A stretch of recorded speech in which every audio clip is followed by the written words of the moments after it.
नमस्कार,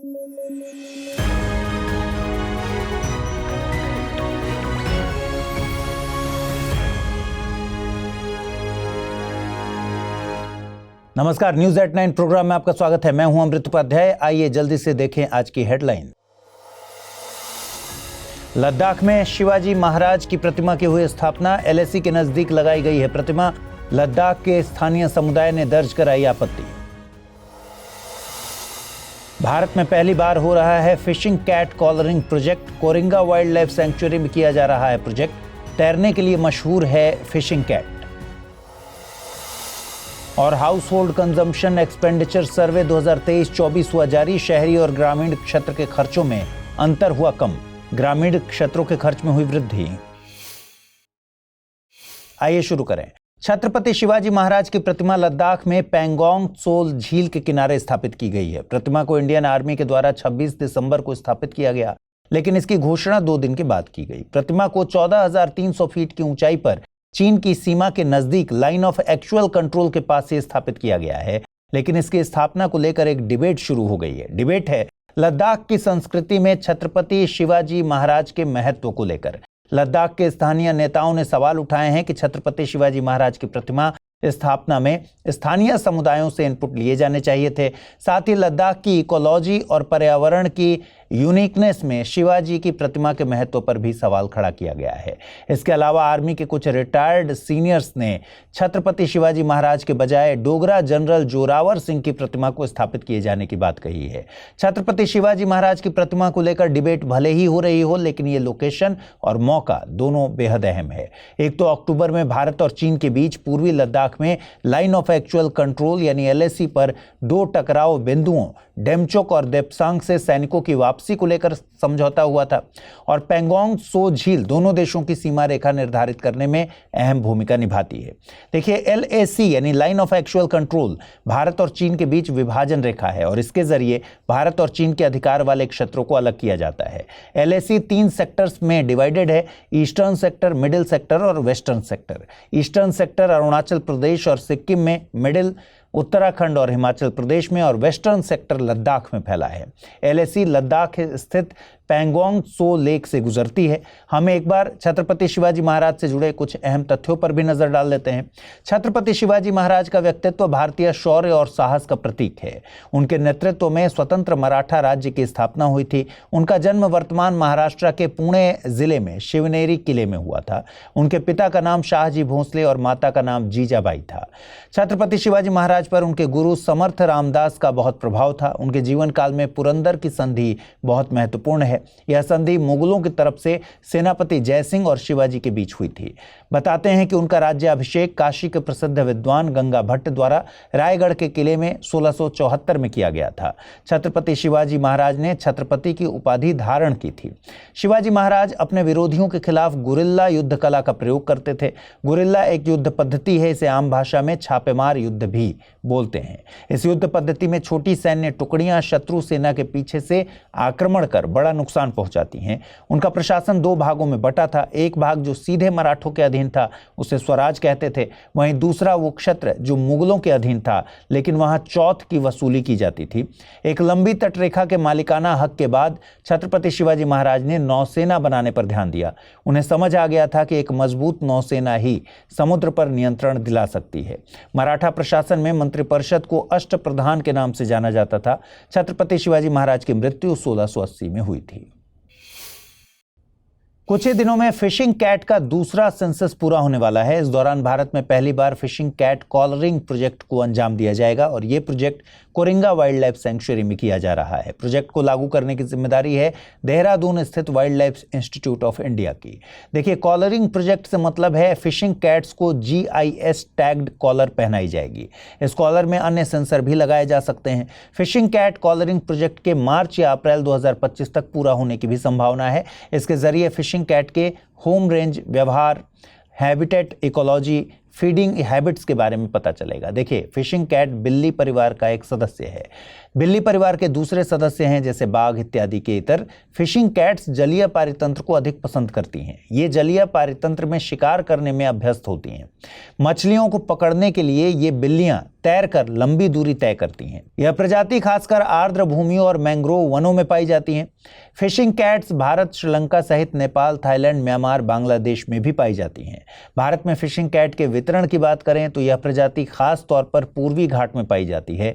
इनके आवासों के विखंडन, इंसानों के साथ संघर्ष और बुश मीट आदि की मांग के चलते इनके अस्तित्व पर खतरा है। IUCN ने अपनी रेड लिस्ट में इसे वल्नरेबल यानी सुभेद्य घोषित किया है।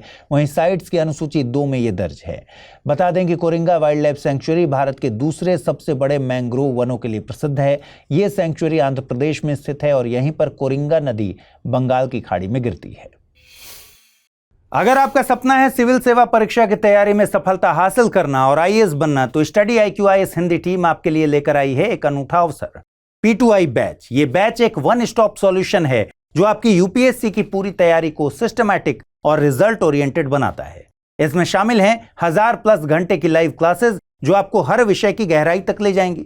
1-to-1 मेंटोरशिप जिससे किया जा सकेगा आपकी कमजोरियों और डाउट्स का समाधान। SIP क्रैश कोर्स जो प्रीलिम्स से लेकर मेंस तक की तैयारी के दौरान एक मील का पत्थर साबित होगा। डेली करंट अफेयर्स ताकि आप अपडेटेड रहें देश दुनिया से। इंटरव्यू गाइडेंस प्रोग्राम जो आपको न केवल आत्मविश्वास से भरपूर करेगा बल्कि साक्षात्कार के हर पहलू के लिए पूरी तरह से तैयार भी करेगा। इसके अलावा इस बैच की खासियत है इसकी फ्री रेसिडेंशियल सुविधा जो प्रीलिम्स पास करने के बाद दिल्ली में मेंस की तैयारी के लिए दी जाती है। तो देर किस बात की, जुड़िए हमारे साथ और करिए अपने सपने को साकार। ज्यादा जानकारी के लिए आप amrit@studiiq.com पर संपर्क कर सकते हैं या फिर SIQH कोड लगाकर एडमिशन ले सकते हैं। दुनिया 2025 के जश्न की तैयारी में है। 2024 का दिसंबर अपने आखिरी दिनों में है। दिसंबर की कई तारीखें भारत के स्वतंत्रता आंदोलन में बेहद अहम स्थान रखती हैं। ऐसी ही एक तारीख है 28 दिसंबर। 28 दिसंबर का दिन भारतीय राजनीति में INC यानी इंडियन नेशनल कांग्रेस के पहले अधिवेशन के लिए जाना जाता है। 28 दिसंबर 1885 को कांग्रेस का पहला अधिवेशन मुंबई के गोकुलदास तेजपाल संस्कृत कॉलेज में आयोजित किया गया था। इसमें 72 प्रतिनिधियों ने हिस्सा लिया था। इसके बाद से कांग्रेस का सालाना अधिवेशन भारत के विभिन्न शहरों में आयोजित किया जाने लगा था। कांग्रेस के पहले अधिवेशन की अध्यक्षता व्योमेश चंद्र बैनर्जी के द्वारा की गई थी। कांग्रेस के निर्माण में एक ब्रिटिश अधिकारी A.O. ह्यूम की अहम भूमिका रही। उनके अलावा सुरेंद्रनाथ बैनर्जी और आनंद मोहन बोस कांग्रेस के मुख्य आर्किटेक्ट माने जाते हैं। कांग्रेस में महिला नेतृत्व 1890 से दिखाई देता है।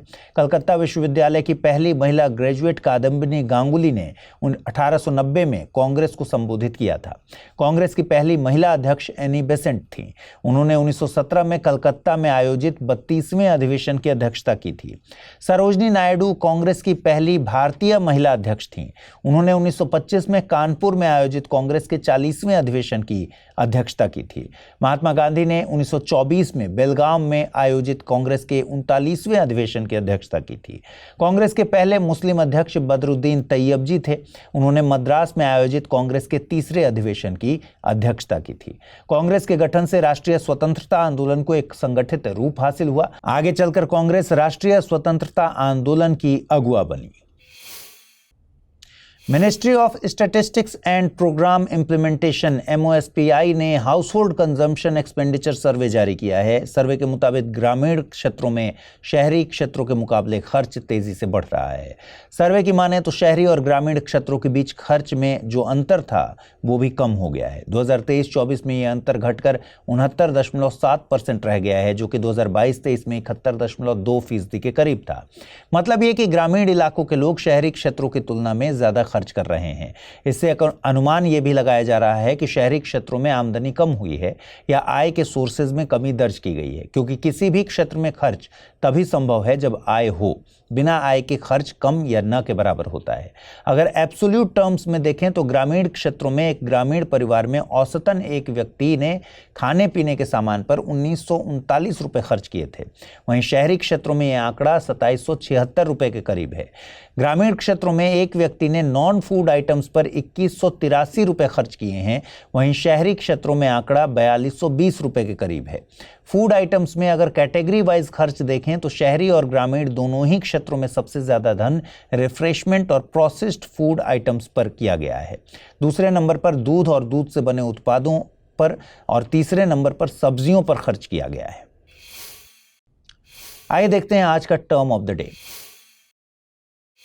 आज का टर्म ऑफ द डे है bar council of India. Bar council of India एक सांविधिक संस्था है। इसे संसद ने एडवोकेट्स एक्ट 1961 के तहत गठित किया था। इस अधिनियम के तहत काउंसिल के कार्य भी निर्धारित किए गए हैं। इन कार्यों को पूरा करने के मकसद से काउंसिल उपहार, डोनेशन और ग्रांट स्वीकार कर सकती है। बार काउंसिल ऑफ इंडिया वकीलों के हितों की रक्षा, कानूनी सुधार, वकीलों के लिए कोड ऑफ कंडक्ट तैयार करना और गरीबों को विधिक सहायता मुहैया कराने के लिए जिम्मेदार है। आइए देखें आज के रैपिड न्यूज में क्या है खास। पूर्व अमेरिकी राष्ट्रपति जिमी कार्टर का 29 दिसंबर 2024 को 100 वर्ष की आयु में निधन हो गया। वे जनवरी 1977 में अमेरिका के 39वें राष्ट्रपति बने। उन्होंने 1976 के चुनाव में राष्ट्रपति गेराल्ड फोर्ड को हराया। 2002 में उनके मानवीय कार्यों के लिए जिमी कार्टर को नोबेल शांति पुरस्कार से नवाजा गया। इसके अलावा वे अमेरिका के इतिहास में सबसे लंबे समय तक जीवित रहने वाले राष्ट्रपति भी बने। उनकी मुख्य पुस्तकों में फिलिस्तीन, पीस नॉट अपार्थाइड और faith, a journey for all शामिल है। काम्या कार्तिकेयन दुनिया की सबसे कम उम्र की माउंटेनियर महिला बन गई हैं। इन्होंने 7 महाद्वीपों की सबसे ऊंची चोटियों पर चढ़ाई की। 17 वर्षीय काम्या ने Mount Kilimanjaro Africa, Mount Elbrus Europe, Mount Kosciuszko Australia, Mount Aconcagua दक्षिण अमेरिका, माउंट डेनाली उत्तरी अमेरिका और माउंट एवरेस्ट एशिया तथा माउंट विंसेंट अंटार्कटिका पर चढ़ाई की। 24 दिसंबर को उन्होंने अपने पिता कमांडर एस कार्तिकेयन के साथ अंटार्कटिका में माउंट विंसेंट की चोटी पर पहुंचकर 7 समिट्स चैलेंज पूरा किया। आपको बता दें, उन्हें 2021 में प्रधानमंत्री राष्ट्रीय बाल शक्ति पुरस्कार भी दिया गया है। यूरोपीय संघ ने एक नया नियम लागू किया है, जिसके तहत अब सभी नए स्मार्टफोन, टैबलेट और कैमरे एक ही प्रकार के चार्जर USB-C से चार्ज होंगे। इस कदम का उद्देश्य लागत को कम करना और इलेक्ट्रॉनिक कचरे को घटाना है। अब सभी नए डिवाइस जैसे मोबाइल फोन, कैमरे, हेडफोन और स्पीकर EU में USB-C पोर्ट के साथ ही बेचे जाएंगे। इस बदलाव से उपभोक्ताओं को नया चार्जर खरीदने की आवश्यकता नहीं पड़ेगी, जिससे चार्जर्स का इलेक्ट्रॉनिक कचरा कम होगा। इस कानून को 2022 में मंजूरी मिली थी और अधिकांश कंपनियां इसे अपना भी चुकी हैं। हालांकि एप्पल ने शुरुआत में इसका विरोध किया था। वहीं लैपटॉप निर्माताओं को इसके लिए 2026 तक का समय दिया गया है। इस नियम से प्रति वर्ष कम से कम 200 मिलियन यूरो की बचत होने और प्रति वर्ष 1000 टन से अधिक इलेक्ट्रॉनिक कचरे में कमी आने की उम्मीद है। भारतीय सेना का 334 सदस्यीय दल 18वें सूर्य किरण संयुक्त सैन्य अभ्यास में हिस्सा लेने के लिए नेपाल के लिए रवाना हुआ। यह अभ्यास 31 दिसंबर से 13 जनवरी तक नेपाल में आयोजित होगा। इस अभ्यास में भारतीय सेना की टुकड़ी का नेतृत्व 11वीं गोरखा राइफल्स द्वारा किया जा रहा है, जबकि श्रीजंग बटालियन नेपाली सेना की टुकड़ी का प्रतिनिधित्व करेगी।